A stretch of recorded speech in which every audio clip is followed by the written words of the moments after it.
Qetësia e pasdites në shtëpinë e Big Brother u thye në mënyrë të befë. Nuk ishte një debat i zakonshëm, as një përplasje e vogël nervash. Ishte ajo lloj përplasjeje që ndihet në ajër para se të shpërthej, ku banorët e ndjejnë se diçka po vjen dhe askush nuk di si ta ndal. Alba ishte ulur në njërin cep të divanit, me krahët e mbledhur dhe shikimin të përqendruar. Hygerta qëndronte përballë saj në këmbë, me trupin të tendosur dhe zërin që dridhej nga nervozizmi i mbledhur prej ditësh. Banorët e tjerë ishin shpërndar në heshtje, disa në divan, disa pranë murit, disa duke shtirur sikur nuk po dëgjonin, por të gjithë po dëgjonin. Hygerta e theu heshtjen pa paralajmërim, ti gjithmonë fshihesh. Nuk del kur ballë për ballë. Gjithmonë pas perdeve, pas heshtjes, pas skenave. Alba ngriti syt ngadalë. Zëri i saj ishte i qetë, por i ftohtë, nëse ke diçka për të thënë, thuaje drejt. Mos u rrotullo. Kjo fjali vetëm sa e ndezi më shumë Hygertën. Ajo bëri një hap përpara, unë po e them drejt. Ti sot afrohesh me njërin, nesër me një tjetër. Nuk ke qëndrueshmëri. Nuk ke një vit të qartë. Në dhomë u ndje një lëvizje e lehtë. Dikush kolliti, dikush ndryshoi pozicion.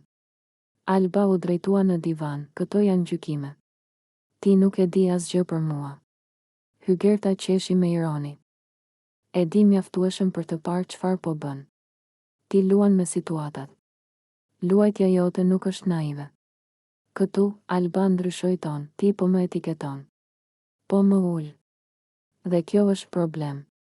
Hygerta nuk u tërhoq, jo. Unë po flas për sjellje.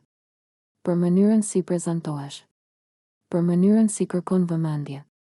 Disa banor filluan të tundin kokën, disa me mosaprovim, disa me hutim. Një tension i trash u shtri në dhomë. Alba u ngrit në këmbë, ti po e kalon kufirin, tha ajo. Ti nuk ke të drejtë të më flasësh kështu.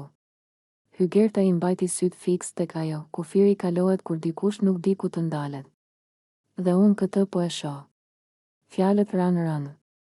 Një heshtje e gjatë pasoi. Ishte ajo heshtje që nuk qetëson, por shton presionin.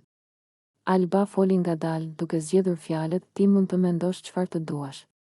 Por unë nuk jam këtu për të gjykuar nga ti. Hygerta ngriti supet, kur je në këtë shtëpi, gjithçka shihet. Dhe kur shihet, komentohet. Në atë moment ndërhyri një banor tjetër, duke tentuar ta ul temperaturën, hajde, po e teproni të dyja. Por ishte vonë. Debati kishte marrë jetë të vetën. Alba ju kthye sërish Hygertës, problemi yt është që ti mendon se e ke të drejtën morale mbi të tjerët. Hygerta reagoi menjëherë, jo. Problemi yt është që nuk pranon kritik. Banorët nisën të ndaheshin në qëndrime. Disa mendonin se Hygerta po thoshte atë që të tjerët nuk guxonin. Të tjerë mendonin se Alba po sulmohej padrejtësisht dhe po etiketohej në mënyrë të ulët. Alba e ndjeu këtë.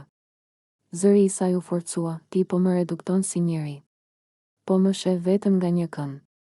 Hygerta i ktheu, sepse vetëm atë kënd po tregon. Këtu shpërtheu emocioni. Alba mori frym thellë, ti po e shndërron këtë debat në diçka personale dhe të ulët.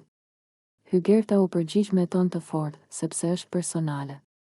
Sjellja jote ndikon gjithë shtëpinë. Një tjetër banor ndërhyri, kjo po shkon shumë larg. Por askush nuk e ndali dot. Ishte një përplasje ku secila po mbronte jo vetëm veten, por edhe mënyrën si donte të shihej nga publiku. Alba bëri disa hapa prapa, ti mund të flasësh sa të duash. Unë nuk do të ndryshoj për ty. Hygerta u ndal për një moment, pastaj tha, dhe kjo është pikërisht arsyeja pse nuk reflektove asnjëherë. Në fund, Alba u kthye për t'u larguar, unë e di kush jam. Dhe nuk kam nevojë për leksione. Hygerta mbeti në vend, me shprehjen e një njeriu që mendon se ka thënë të vërtetën e vet, pavarësisht pasojave. Banorët u shpërndan ngadalë. Askush nuk fliste. Në shtëpi mbeti një ndjenjë e rëndë, një ndarje e padukshme mes banorëve. Ky debat nuk ishte thjesht një zëng. Ishte një moment ku gjykimi, identiteti dhe kufit personal u përplasën fort.